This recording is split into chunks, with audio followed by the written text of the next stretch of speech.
Hare Krishna, Hare Krishna, Krishna Krishna, Hare Hare, Ram Ram, Ram Ram, Hare Krishna, Hare Krishna, Hare Krishna, Ram Ram, Ram Ram, Hare Krishna, Hare Krishna, Hare Krishna, Hare Ram, Ram Ram, Hare Krishna, Hare Krishna, Krishna Krishna, Hare Krishna, Ram Ram, Hare Krishna, Hare Krishna, Krishna Krishna, Hare Krishna, Ram Ram, Ram Ram, Hare Krishna, Hare Krishna, Hare Ram, Ram Ram, Hare Krishna, Krishna Krishna, Hare Krishna, Ram Ram, Ram Ram, Hare Krishna, Hare Krishna, Ram Ram, Hare Krishna, Hare Krishna, Krishna Hare Hare, Ram Ram, Hare Krishna, Hare Krishna, Krishna Krishna, Hare Hare, Ram Ram, Ram Ram, Hare Krishna, Hare Krishna, Ram Ram, Hare Krishna, Hare Krishna, Krishna Krishna, Hare Hare.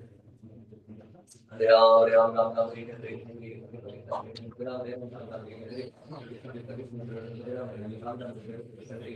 Krishna, Hare Hare. Hare Ram, Ram Ram, Ram Hare Hare, Hare Krishna, Krishna Hare Hare, Hare Ram, Ram Ram, Hare Krishna, Hare Krishna, Krishna Hare Hare, Hare Ram, Ram Ram, Hare Krishna, Hare Krishna, Krishna Krishna, Hare Hare. Hare Ram, Ram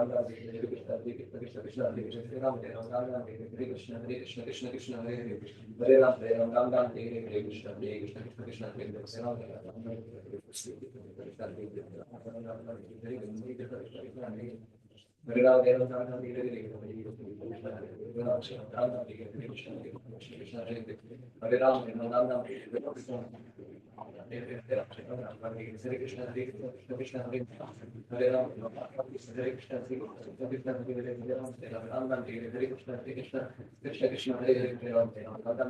Krishna, Hare Krishna, Krishna Krishna, Hare Hare. Hare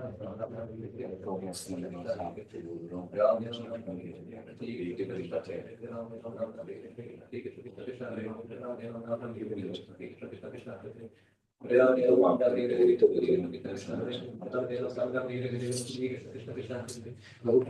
Ram, Hare Krishna, Hare Ram, Ram Ram, Hare Krishna, Hare Ram, Ram Ram, Hare Krishna, Krishna Krishna, Hare Hare Ram, Hare Krishna, Krishna Krishna, Hare Hare Ram, Ram Hare Krishna, Krishna Krishna, Hare Hare Ram, Ram Hare Krishna, Krishna Krishna, Hare Hare Ram, Ram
Hemant is also coming. And Shreyas will go. Can you tell Aditya to join on?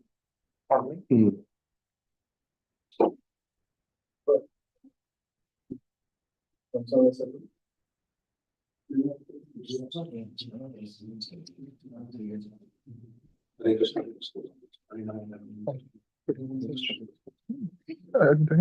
Yeah. Just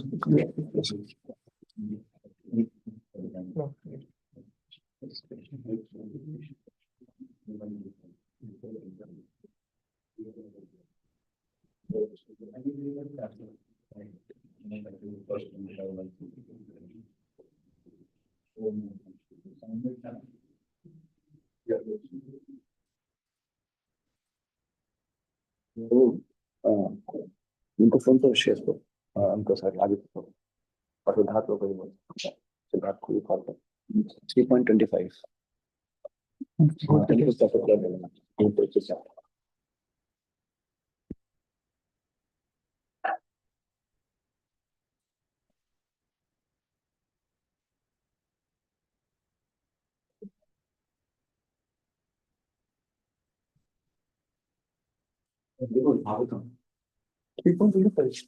Third candle is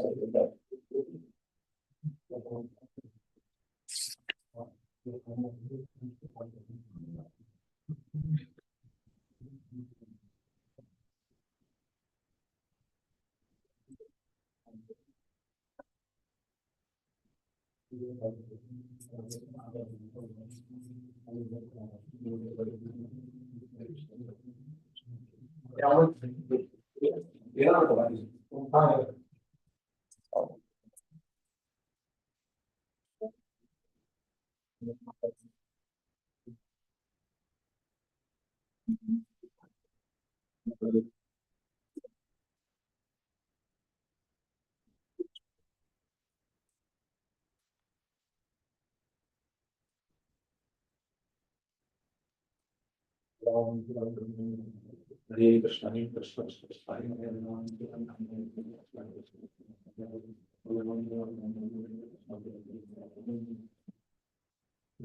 back to this. There's some good points. That's it.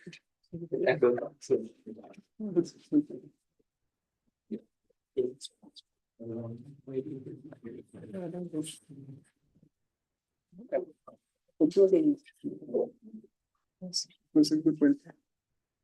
Hare Krishna, Hare Krishna, Krishna Krishna, Hare Hare.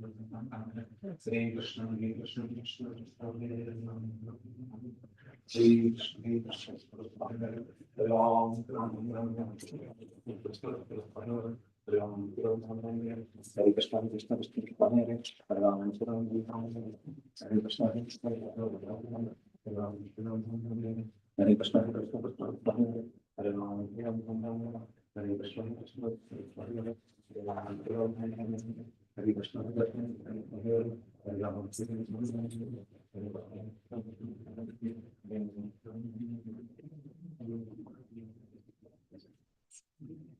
Ram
लेकिन ये normal बच्चे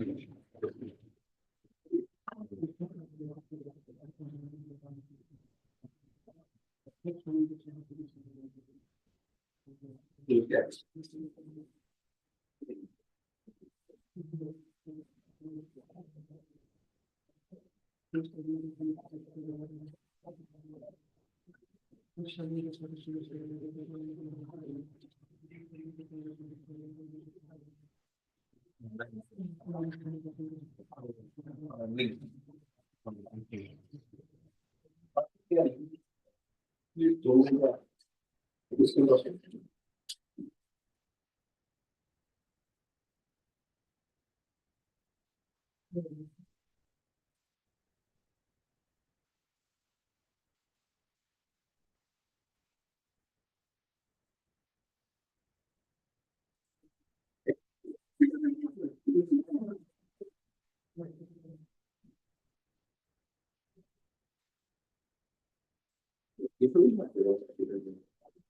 उसने डाले बस वैसा में link डाल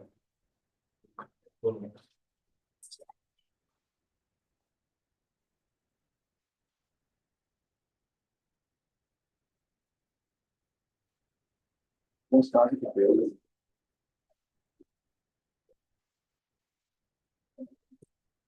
This is which candle? no Here we display, na?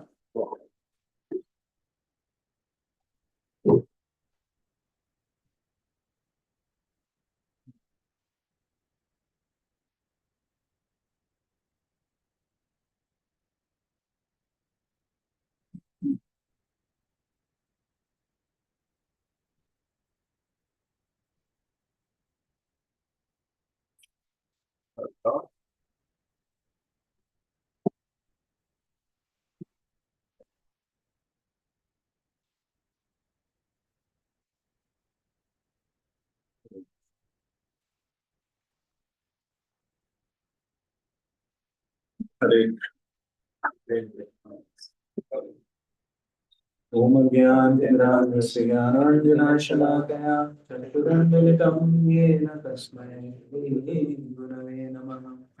श्रीचैतन्यमनोभीष्टं स्थापितं येन भूतले स्वयं रूपः कदा मह्यं ददाति स्वपदान्तिकम् वन्देऽहं श्रीगुरोः श्रीयुतापदकमलं श्रीगुरोन् वैष्णवांश्च श्रीरूपं साग्रजातं सगणरघुनाथान्वितं तं सजीवम् साद्वैतं सावधूतं परिजनसहितं कृष्णचैतन्यदेवम् श्रीराधा कृष्णपादान् सहगणललिता श्रीविशाखान्वितांश्च नमः ॐ विष्णुपादाय कृष्णपृष्ठाय भूतले श्रीमते भक्तिवेदान्त स्वामी सतनामिने नमस्ते सरस्वती देवे गौरवाणी प्रचारिणे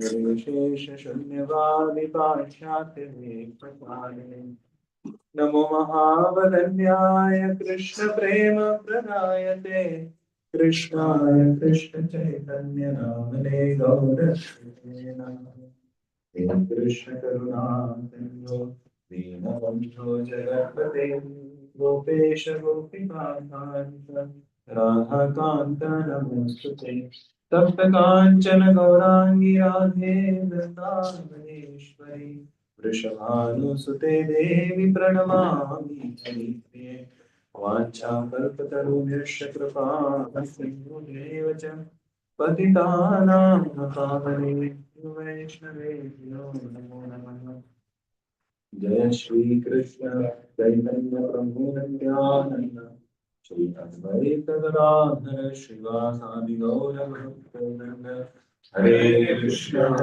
Krishna Krishna Hare Hare Hare Ram Ram Ram Krishna. We are reading from Srimad Bhagavatam, canto 3rd, canto 25, the yogis of devotion service.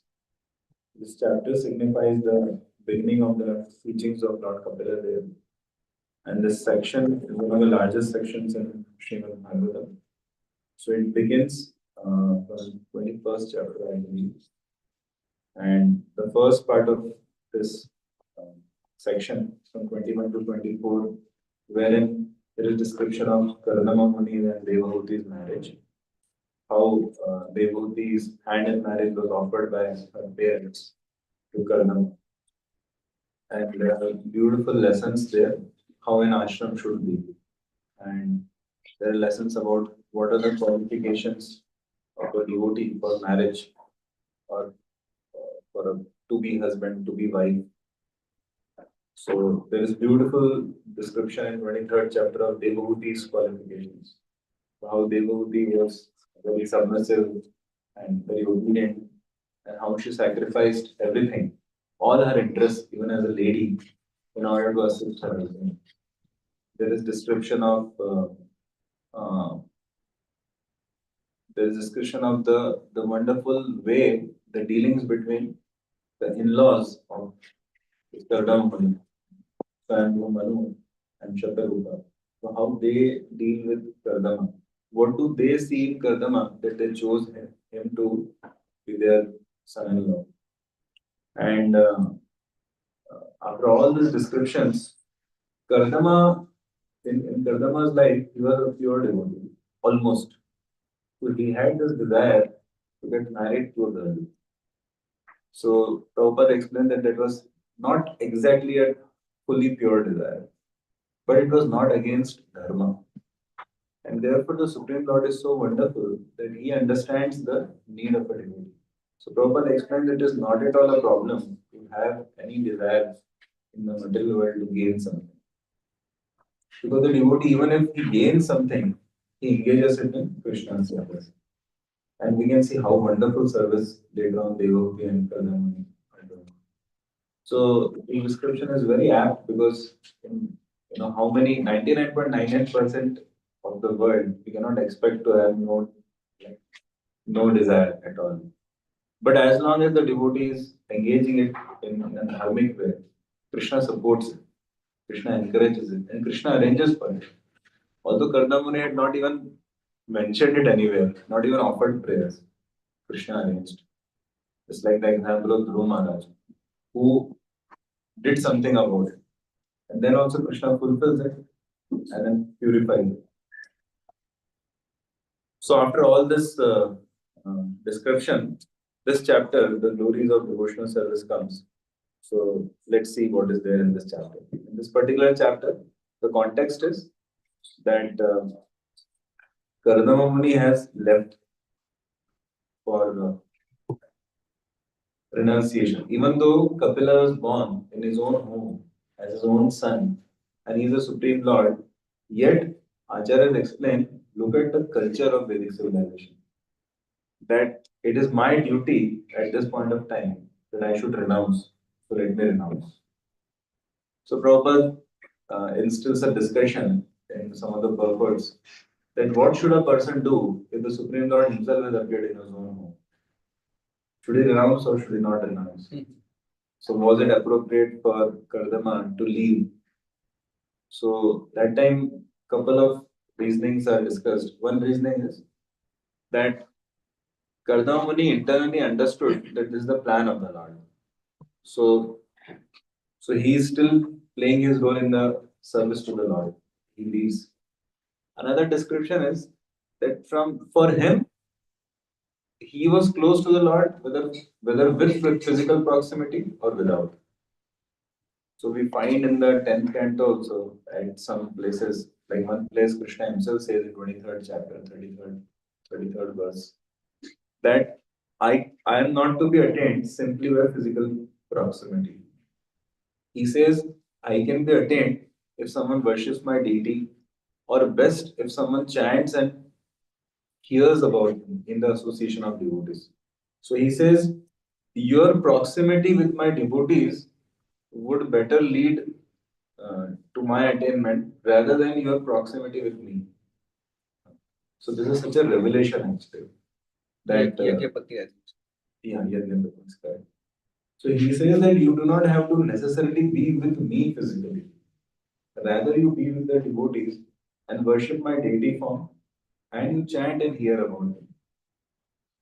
So this is also revealed in Kardama Muni's attitude. And now in this chapter, this chapter is the beginning of what we call as Sankhya philosophy, Sankhya Yoga. It was later part. First part is not. First part is about Devahuti approaching Kardama, Kapila Dev, person. But now Devahuti will be approaching him in the mood of a disciple, in the mood of a student. So Prabhupada also discusses many important lessons, many vital lessons in this chapter.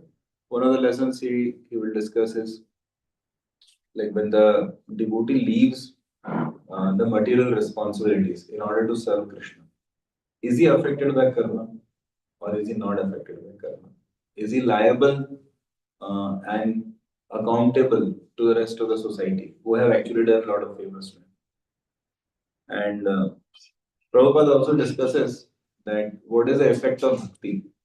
Does one achieve liberation from material miseries? Or what happens? So there are wonderful lessons in this chapter. And most importantly, the superiority of Bhakti Yoga over all other paths is discussed here, specifically over Jnana and Ashtanga Yoga. So Kapila particularly discusses about these things. And then he also says how by Bhakti Yoga, all the essence of all the benefits of other paths plus the highest thing is achieved. Thus proving, so there are these two different things. Is Bhakti Yoga the topmost path? Yes. Is Bhakti Yoga sufficient in itself, alone in itself, exclusively, to offer results of all other paths? Yes. So these two things also Kapila Dev will establish. And another thing he will establish is that it's not necessary that everyone approaches Bhakti Yoga with the highest attitude. One just has to approach Bhakti Yoga even with the prayer to achieve some lesser result. Because if one approaches the process of Bhakti Yoga, he will definitely achieve the highest one. Whether he began with the desire of the highest one or not. Doesn't matter. So, apart from this, there are two topmost principles in bhakti which are discussed here. That how does one achieve bhakti and how does one progress in bhakti. So these two very vital things are discussed in the from verse number 20 to 27 in this chapter. So let's go ahead. So before we begin the section, just how important this section is. So Srila Bhakti Thakur, he would say that if someone is especially a brahmachari or a student of Srimad Bhagavatam, then he should definitely study three particular sections of Bhagavatam, whether he studies other sections or not. So what are these three sections? So one is Uddhava Gita. So Uddhava Gita is there in the 11th canto. And second is Rishabhadev's teachings, which are there in the 5th canto. Most very famous Prabhupada keeps quoting from it. Nayam Devo Deva. And another is third is this Kapilada's teachings. So why does he do that? Why does Bhaktivinoda suggest this? Because these three sections very objectively nourish the intelligence of a living entity who's struggling on one hand with desires for self gratification and on another hand with the desire to attain Krishna. So that is how he describes a brahmachari. That he's like, in Hindi there is a saying, "Dhobi ka kutta na ghar ka na ghat ka." It's like, you know what it means, that it's like this guy doesn't belong anywhere actually. He's having an identity crisis that, so he's having that pull on both the sides. So Saraswati Thakur says that this section these three sections actually will steady his intelligence to remain on the path of devotional service. So another thing is, if there is one chapter in Srimad Bhagavatam on which Prabhupada gave lectures on the maximum verses in succession, that is 25th chapter of 3rd canto. There is no other chapter anywhere in Prabhupada's books on which Prabhupada gave successively lectures on each verse. So in this section, I think 30 verses Prabhupada spoke on. So these are mentioned in the 18 chapters of that book, Teachings of Lord Kapila. So that book is actually, I think, transcription of Prabhupada's lectures, if I'm not wrong. So 30 verses Prabhupada speaks on straight. After this, the next thing which Prabhupada spoke on is Kunti Maharani. So this is also one of the most quoted section by Acharyas. That's another highlight of this Kapila Dev's. So Sankhya refers to metaphysics. Metaphysics means to count and analyze. That is Sankhya. How is it yoga? So we have Karma Yoga, Jnana Yoga, Dhyana Yoga, Ashtanga Yoga, and Bhakti Yoga. What is Sankhya Yoga? So there are two descriptions. One description is Sankhya Yoga is as good as Bhakti Yoga. And another description is Sankhya Yoga is simply an analytical exercise of some intellectual personalities of the Vedic times. So Prabhupada often refers to Kapila Dev as, not often, I think almost everywhere. Prabhupada says Lord Kapila Dev, comma, the son of Mother Devotee. So why does he keep saying that? Because Prabhupada says there was one more Kapila Dev, and he talked also of Sankhya. But that Sankhya was atheistic. So he analyzed the material elements without going to the last factor that is the source of these material elements, and that is Krishna. So that Sankhya philosophy kept talking only about those 24 elements per se. But herein he says the material elements plus the spirit soul plus the super soul. So the other Sankhya philosophy does not talk about the Lord. It does not go to the spiritual realm. So why then can we call Sankhya yoga? Because actually the purpose of analysis of a devotee, like as Kapila Deva has taught, the son of Mother Devotee, that is a differentiating factor. So he says this Sankhya is done with the purpose of leading oneself towards Krishna. And thus detachment and devotion together they come. How? Example is given, I think by Vishwanath Chakravarti, someone. Somebody gives the example of sweet rice. Sweet rice, if we see sweet rice, we are immediately attracted.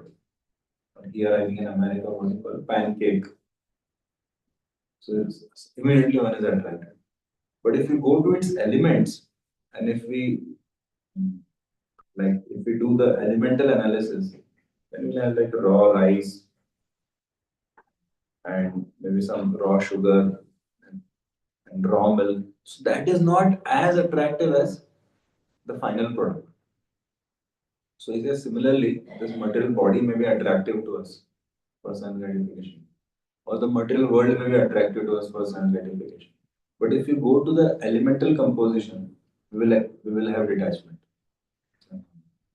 Like material body, if we analyze, then it has like all those, I mean, unmentionable things.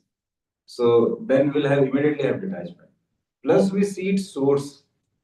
So we will be able to love that because that is spiritual and that is ever fresh, that is pure, and that is Krishna.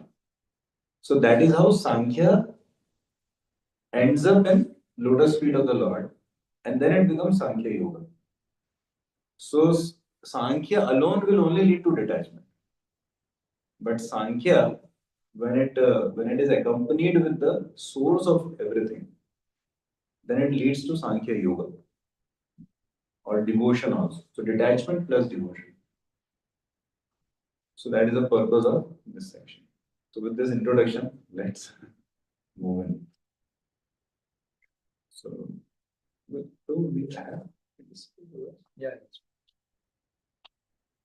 So this is third canto, 25th chapter, verse number 1. Shaunaka Uvacha. Okay, you can just repeat. Kapilas Tattva Sankhyata. Bhagavan Atma Mayaya. Jata Swayamaja Sakshat. Atma Pradnya Atma Pradnyaptaye Nanam.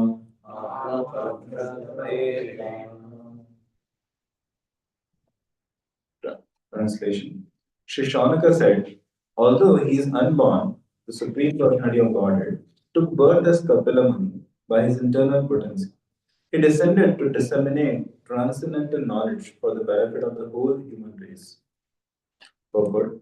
The word Atma Pradnyapte indicates that the Lord descends for the benefit of the human race to give transcendental knowledge.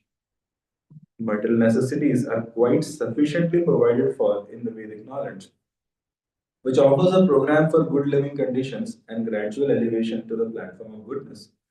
In the mode of goodness, one's knowledge expands. On the platform of passion, there is no knowledge, for passion is simply an impetus to enjoy material benefits. On the platform of ignorance, there is no knowledge and no enjoyment, but simply life almost like that of animals. The Vedas are meant to elevate one from the mode of ignorance to the platform of goodness. When one is situated in the mode of goodness, he is able to understand knowledge of the self or transcendental knowledge. This knowledge cannot be appreciated by any ordinary man. Therefore, since a disciplic succession is required, this knowledge is expounded either by the Supreme Personality of Godhead himself or by his glorified devotee.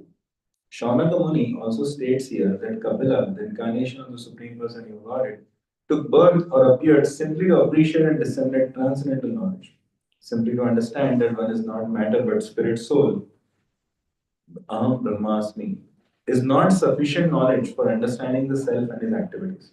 One must be situated in the activities of Brahman. Knowledge of those activities is explained by the Supreme Personality of Godhead himself. Such transcendental knowledge can be appreciated in human society, but not in animal society, as clearly indicated here by the word dharnam for the human beings. Human beings are meant for regulated life. By nature, there is regulation in animal life also.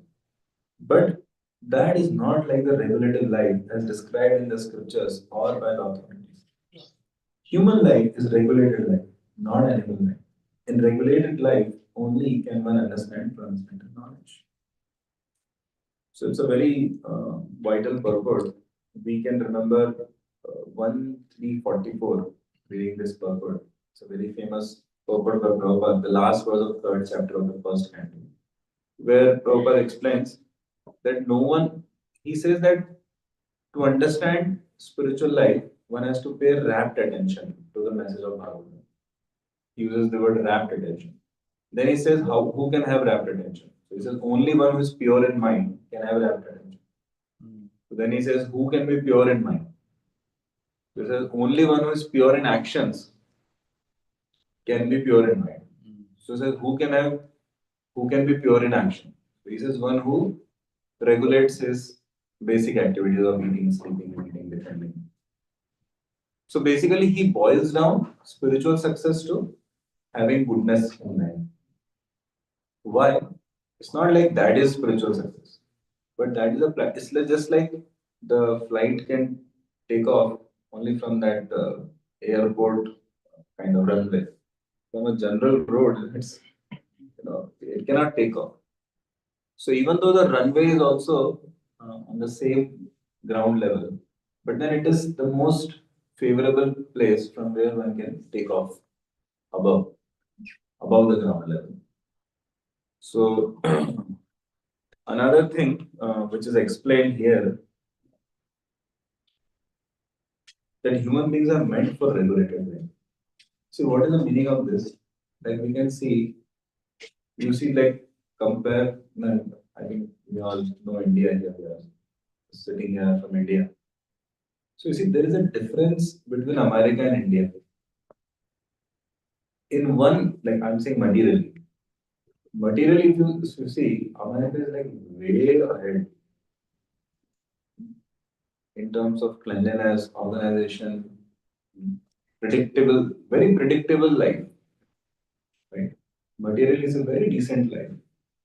What is the main difference? Why India is like that and America is like that? Because India does not have regulations. And even if it does, in some fields, they are not enforced. Those regulations are not enforced.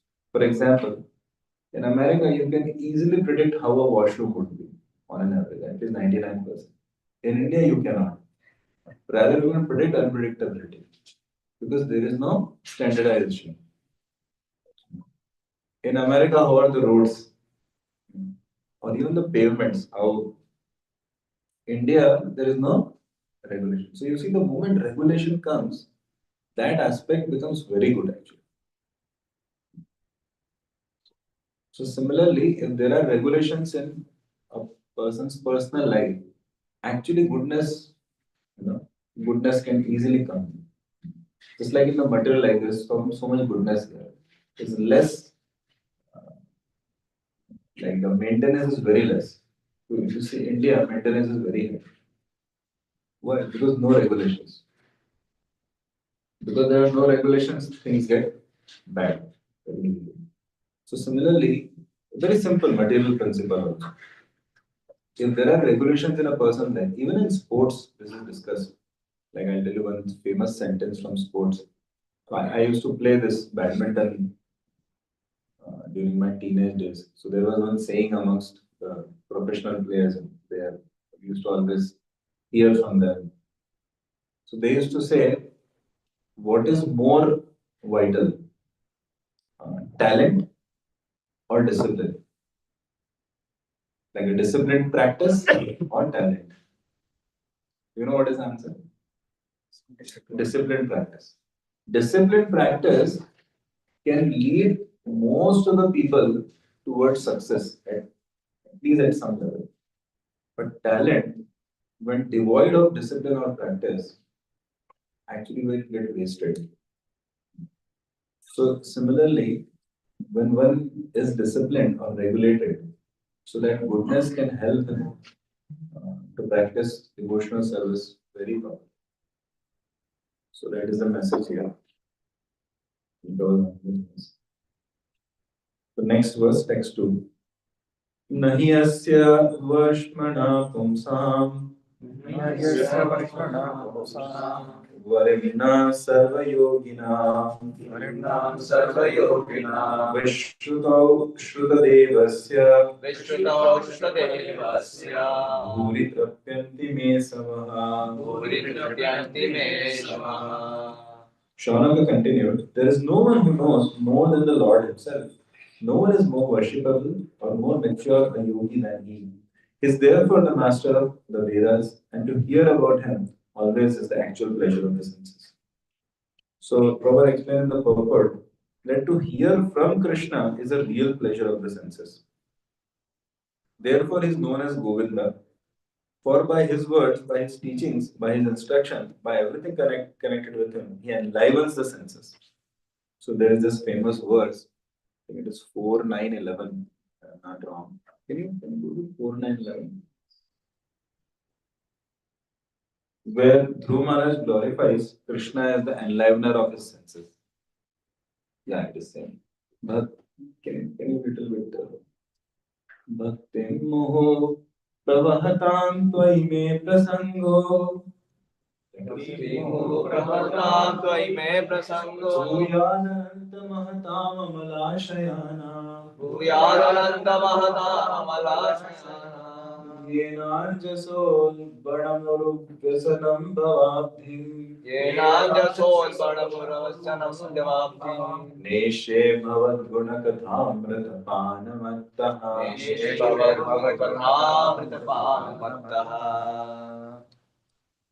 O unlimited Lord, kindly bless me so that I may associate with great devotees who engage in your transcendental loving service constantly, as the waves of a river constantly flow. Such transcendental devotees are completely situated in an unconditioned state of life. By the process of devotional service, I shall surely be able to cross the nascent ocean of mental existence, which is filled with the waves of blazing fire-like dangers.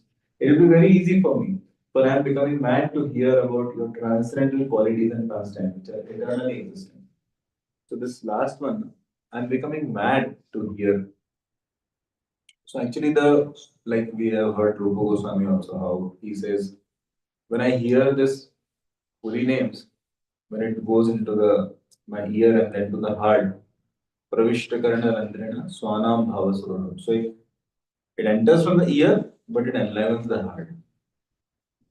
So similarly, Rupa Goswami said, I desire millions and millions of years and millions of tongues to be able to chant more and hear more. So, so the same thing is given here actually. That Prabhupada says that the more we hear and chant the glories of the Lord, the more we become happy. And that is why association of devotees is required. Because alone it's very difficult. Alone it's difficult to even complete one's rounds. But together, actually one can chant even more rounds and more lovingly. And one can hear more. So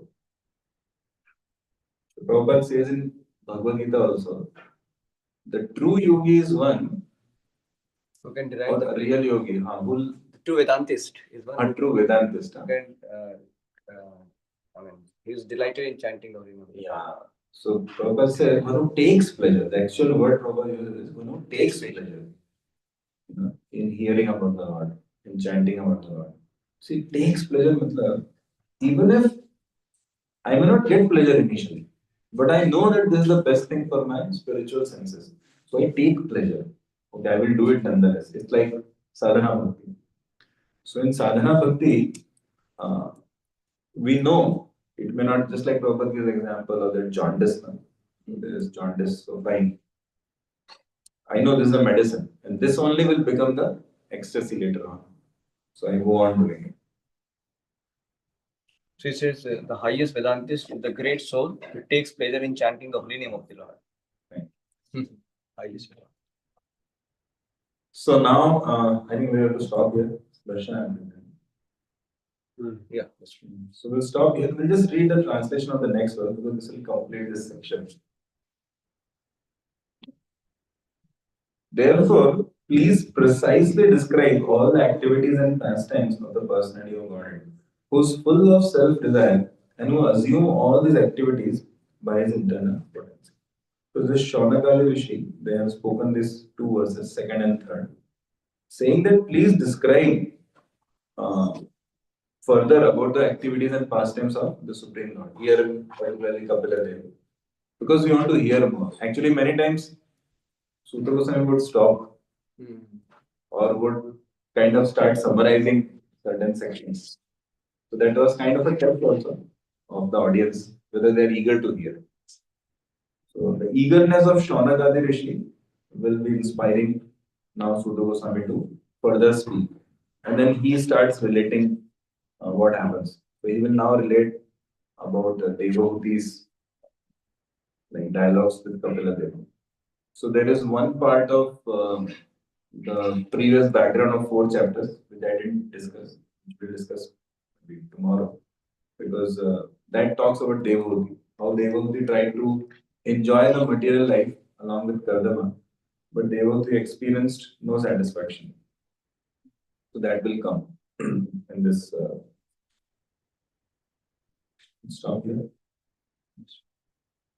We can take question till the altar opens. In case somebody has any question. So any comments or questions? 1 minute for you.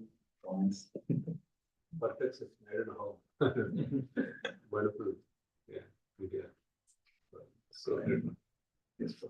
Amazing class. So many wonderful points. So I'm just repeating for my own attempt to remember them. One is you said discipline is more important than talent, and I've personally seen this. One devotee, a peer devotee, observed in another location.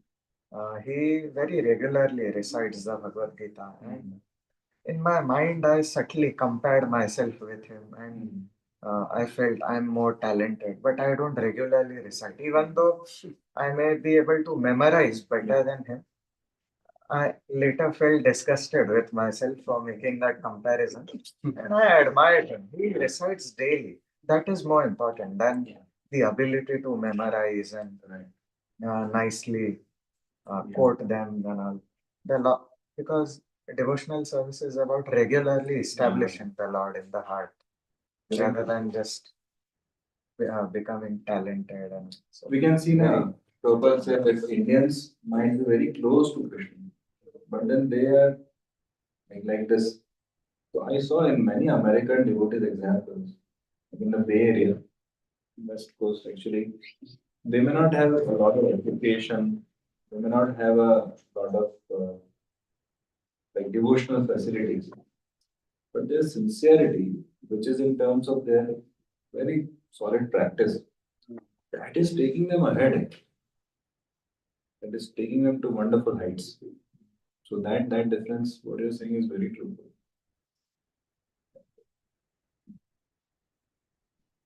which was one amazing point. And also how you explain what Sankhya is, counting, and then we become detached from this material world and then become attracted to the source, to the Lord.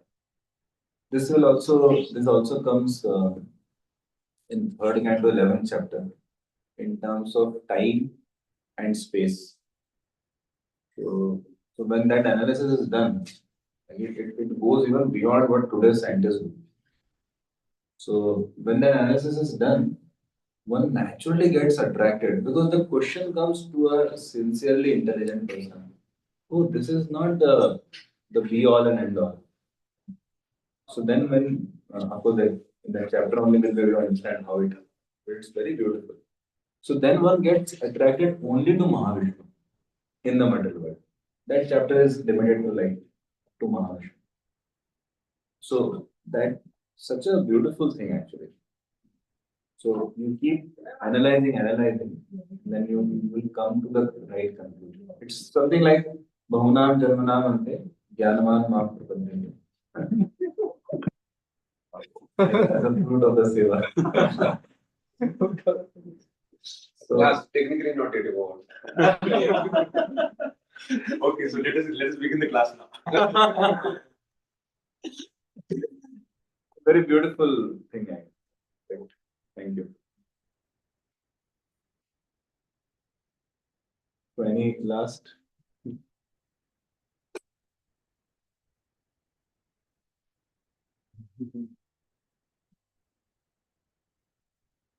Parts for-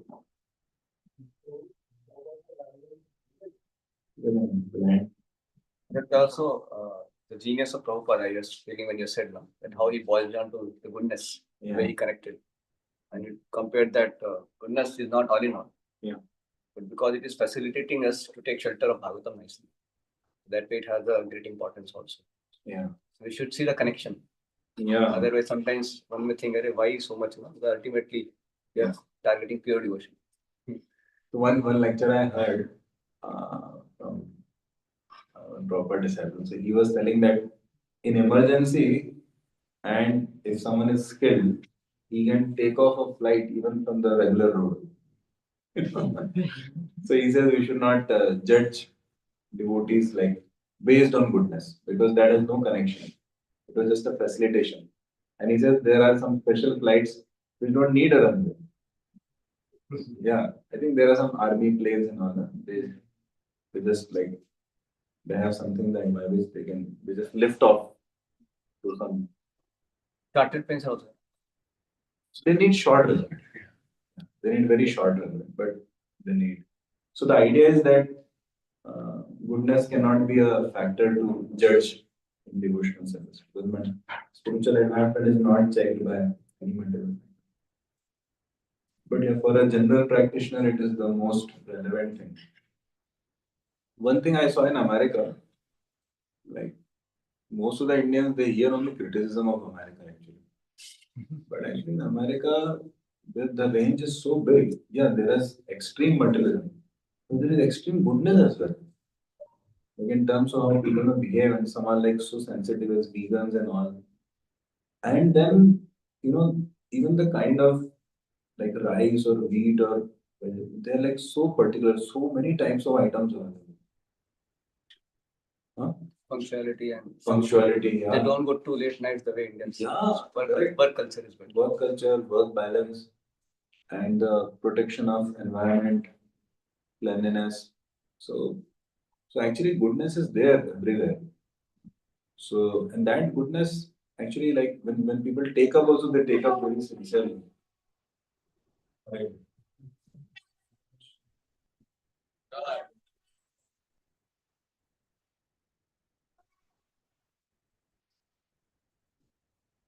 Yeah.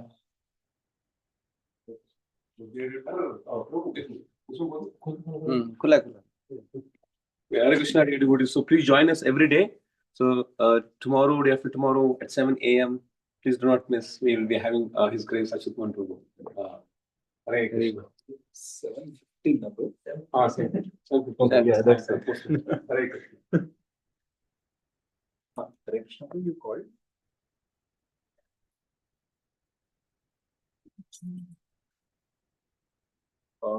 20 or 8 of concert? कैसे?